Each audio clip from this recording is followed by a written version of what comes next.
Good morning, everyone. Boscoe here from Arizona, and this is my video portion of my design submission. This is an active project.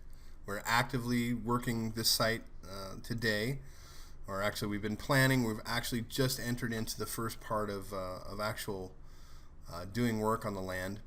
It's a 22-ish acre parcel located 45 minutes north of Phoenix. The clients have asked that we do not disclose their longitude and latitude specifically. We get between 13 and 15 inches of precipitation a year, which is actually really good. This area is kind of in its own special little microclimate. Property sits on a high spot between two washes. You can see the wash to the left there and the wash to the far right. Those are state-controlled washes, so they're managed by the state and the county that the client lives in. And you can also see on the interior of the rectangle we have some access. In fact, we have really good access. Well, the good news is we have access. The bad news is the access was cut in about 18 years ago. So while it may have been on an appropriate 2-degree kind of grade, it's not any longer. It's been scooped out and not really properly managed or maintained. In the center of the picture underneath the thumbnail, we have a 40 by 80 by 22 foot tall metal building, metal structure, and it sits inside of that green box, which is my design part, where I'm responsible for, at least for this phase. It sits atop of a hard-packed caliche field, and caliche is some really tough stuff. It's a very compressed calcified clay, and the samples that we've taken have indicated that it runs average of about 18 to 20 inches. So makes it really tough to dig and to put drains and flow and things like that underneath the ground.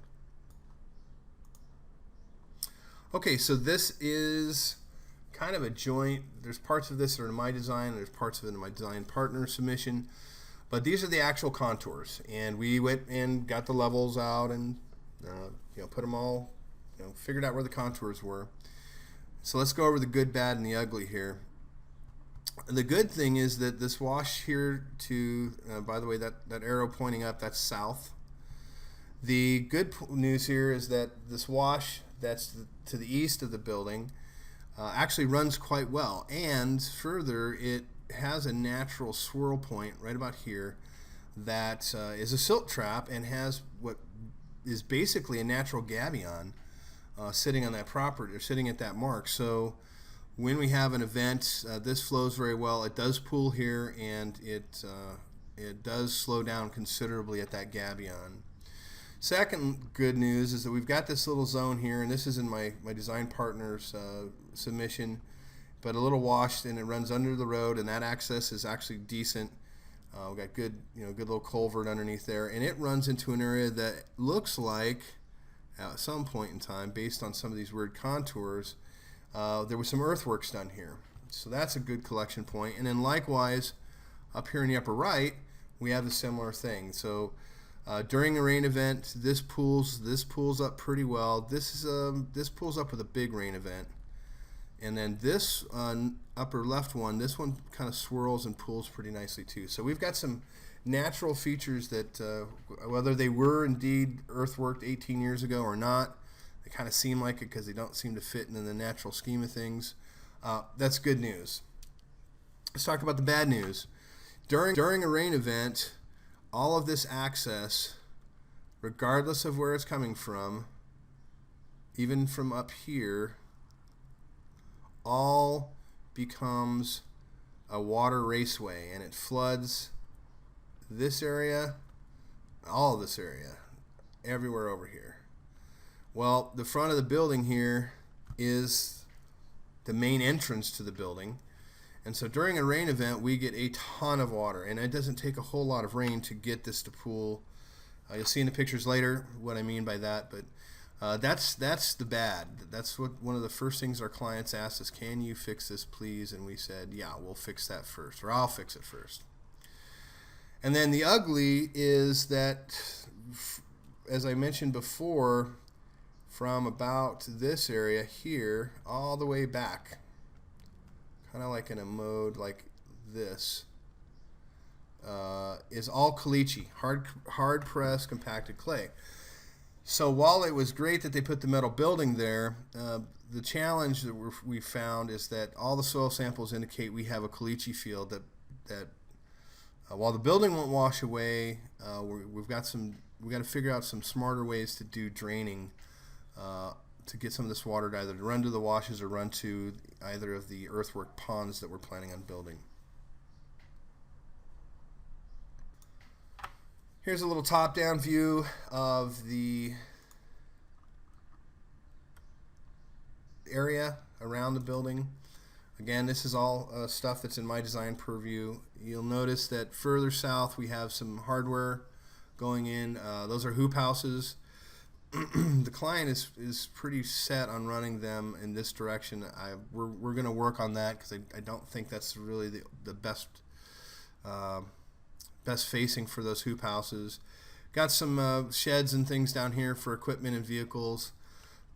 Inside here, the client wants to put a food garden over, and when you see the pictures, you'll kind of understand why, because this little wash here is really awesome. I mean, this thing is just really great.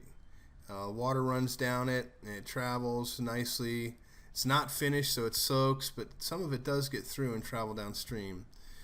So we have a natural way to irrigate this area. The problem is this is mostly facing west, and out here in the summer it gets up to about 120 degrees on some days, and so having a garden in that zone is going to be a little bit tough. But they do want a zone 1 there, and they're willing to do some planting. So we started sketching in.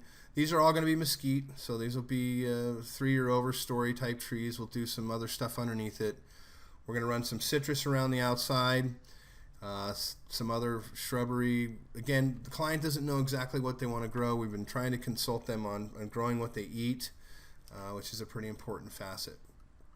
And then also over here, this is more of a windbreak than anything because the wind kind of whips through this little bowl over there. But we'll do some mesquite and some more citrus there. Pretty certain we're going to be doing that. Now, the other part of this is distribution. Now, as I said before, my main job is distribution. So one of the things we're going to do is turn this big metal building into a big hydro distribution point. And that's the first step. So we're going to run gutters from these dots in the south, keeping in mind south is relatively the top of the picture here, to the north, and then the northern points of the gutters will be adjustable to allow us to lower them so that they are below the height of the southern gutters, effectively pumping water uphill. We've done it before, works incredibly well. We're taking this design even a little higher. Now, before I go into that, one of the great reasons of doing that is if we don't want water to flow to the north, we just leave it attached at its normal level, and we'll use that water to refill our cisterns. So these are about 6,000 gallons of cistern here. When we want the water to flow, or we want to pump water into and flood the gutters from cisterns, there's a wellhead here. You'll see that in a picture later, and that kind of runs all the way down to the southern neighbor. They have a shared well agreement. So water runs up here, they fill the cisterns. We can effectively take that water and send it northbound with a very little energy and a very not a very large solar pump, and we can use it for irrigation as we please. We can have it go here, we can have it go over there. We can equalize, and we will be equalizing across both gutters. And believe it or not, this is all relatively flat back here. It's on level, so that was really well done by the whoever put this big metal building up. And if we wanted to, we can recharge the cistern over that, or the pond element that we're putting in. We can do anything with this water at that point. We can pump it south, right? We can pump it south from multiple points if we need to.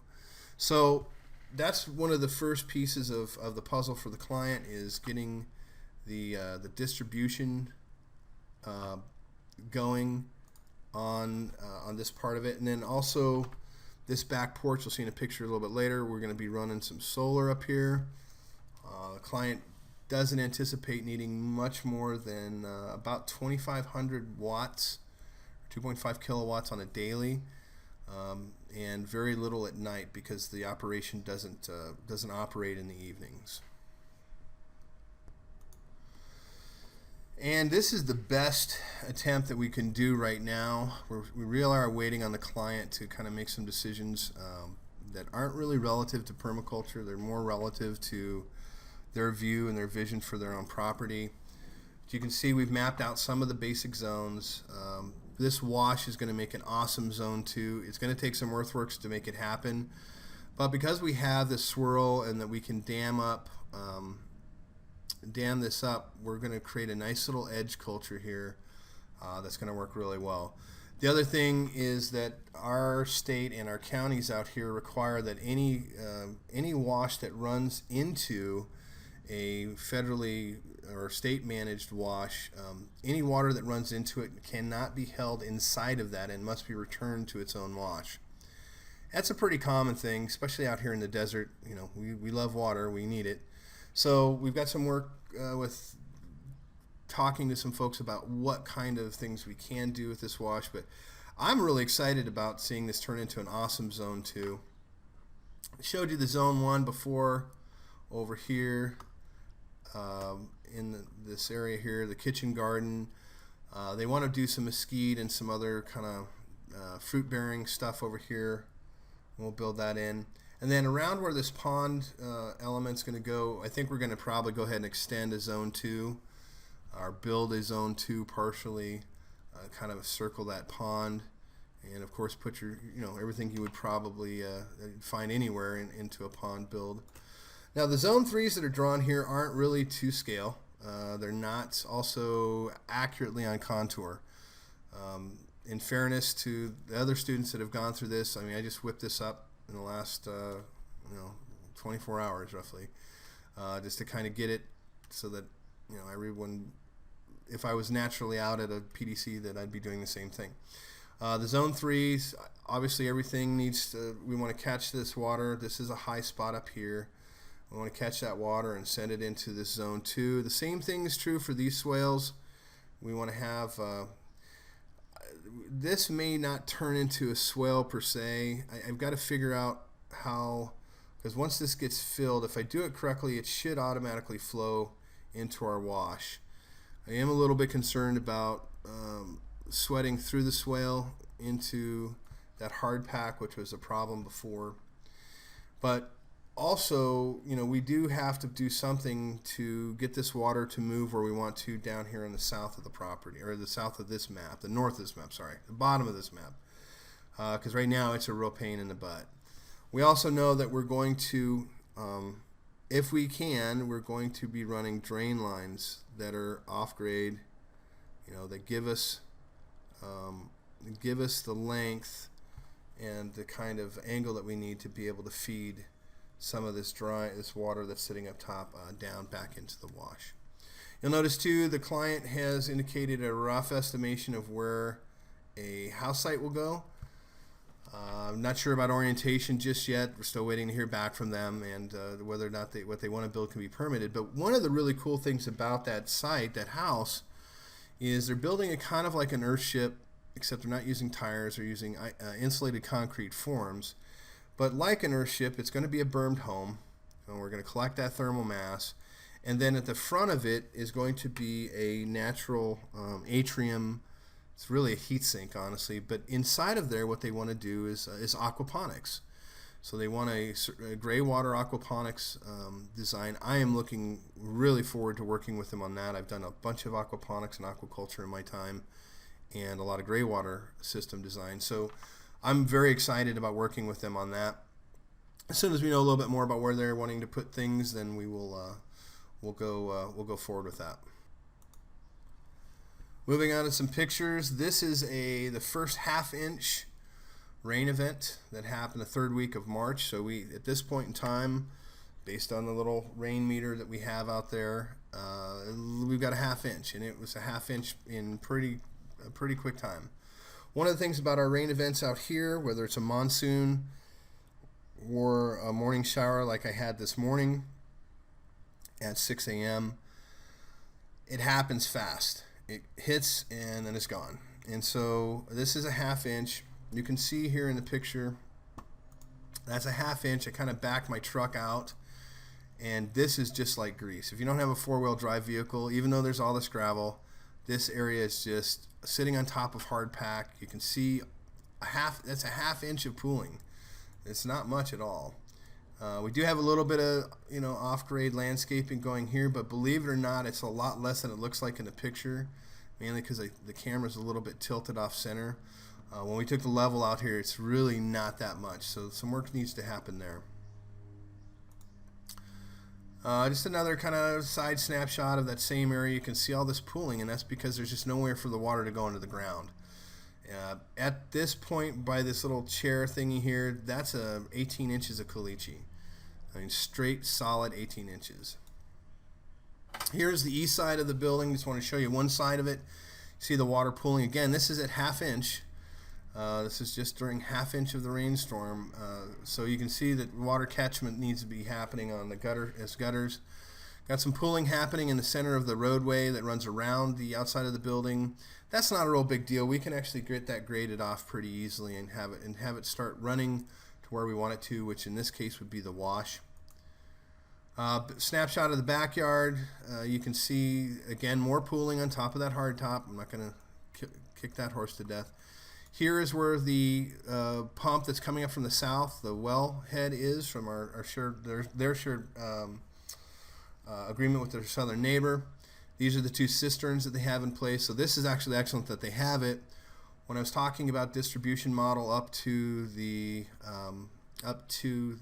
gutters, we don't have to go very far on this side, and we'll equalize across the top, and then we'll have another gutter over on the west side of the building. So nothing really too hard about that. The design for the gutters is actually really easy. And then solar is going to sit on top of this this overhead here. We're going to kind of put some hardware in here, some battery boxes and things like that that are going to be enclosed, as well as an a stairway to get up to that property. Here we see the first part of that Zone 1 little wash that I showed you earlier. We call it the Babbling Brook. Again, 1/2 inch of rain at this point in time. It's being fed from a couple of tributaries upstream there off that hard pack. This is actually working incredibly well. We want to make this deeper so that we can get more of it faster. And then what happens is it runs in like it's supposed to. So the little Babbling Brook exists, and again, 1/2 inch rain, and rocks are doing exactly what they're supposed to do. They're slowing that water down. We're very excited about it. Here's a picture at basically right before the storm ended, so we're roughly 1.5 inches to 2 inches. The water depth here is almost 3 inches deep. So this is doing an awesome job. We're very excited about it. The challenge is it's doing an awesome job, but they never finished it. So as soon as it hits all of this, it just soaks into the ground, and you get a little bit of pooling down here that runs downstream into where that this is the access, or the drain that runs underneath the road. So again, another backyard shot, but more importantly, there's just no real good way to capture the earthworks where the pond's going to go. But just know that at the end of this natural erosion drain, that's where the pond's going to be. You can kind of see some high side there. That actually high side is actually artificial contour from earthworks previously. We're excited about this too because the caliche, this represents basically the end of the caliche field. So we can actually do some draining and some directing of water. And then that's what the pooling looks like, just at about 1.5 inches. And this all happened within about 45 minutes. And that's, I don't know what that picture's in there. So that's what we're doing. This is phase 1. I'm Boscoe. This is a great build. Really awesome people. They're excited to have us out there. Very interested in permaculture. Sometimes it's hard to get all of the information together to present to them. They've wanted to be very interactive in the design, which has been an excellent. We're happy with that. Instead of just going in and designing something and somebody following along like sheep, these people actually want to be more in touch with what's going on their land. Very excited about it. We're happy to work with them. So thank you very much for your time and watching this. Hopefully it wasn't too long. I'm Boscoe. This is my design, and have a great day.